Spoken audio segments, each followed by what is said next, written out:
Catch up ka ba? Nakita mo yung mga bashing sa'yo? Oo, nabasa ko po yung mga yung mga nakita ko po, pero paano nag-react ng time na yun? wala po, para sa akin po, ano din siya, parang lesson siya for me, at for me parang kasama din yun sa PBB journey ko.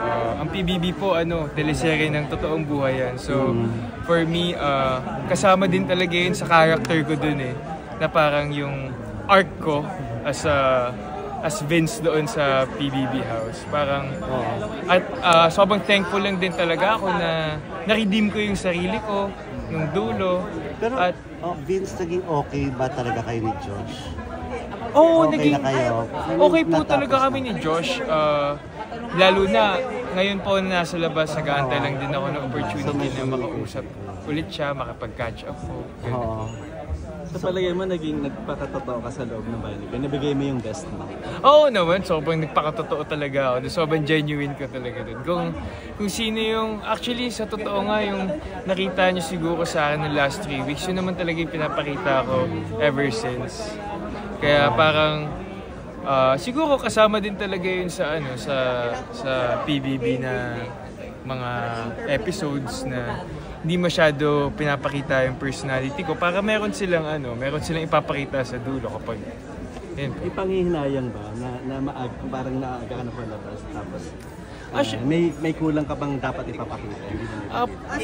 Sa panghihinayang po, siguro po konting part lang sa akin yung nanghihinayang, pero more on thankful ako sa naging journey ko sa loob. Kasi di biro din po yung yung mga pinagdadaan ng housemates yun sa loob. Sobrang limited din talaga ng food supply, yung mga nakakausap mo, pare-parehas everyday. At syempre, hindi mo din nakakausap yung mga loved ones mo. So for me, sobrang hirap talaga. Kaya nga nung nasa loob kami, usap-usapan namin na grabe yung respeto namin sa mga big winner, sa mga sumali talaga ng PBB dati.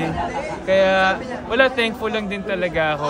Lahat ng mga lessons na natutunan ko doon, inabsorb ko lang talaga. At gusto kong i-apply dito sa outside world. Do you wish you could have stayed longer? Feeling ko, oo naman. Pero feeling ko lahat naman ng ex-housemates, parang yun yung wini-wish na nakapag-stay sila na mas matagal. Para sa akin, hindi naman sa parang wala akong may pagkukulang akong napakita doon or may gusto pa akong ipakita. Pero siguro halos lahat naman ng ex-housemates gusto maging big winner at may experience yung full journey ng PBB. Okay. Pero Vince, marami ka marami ka rin naging gay fans daw paglabas. Anong feeling doon? Kasi parang laban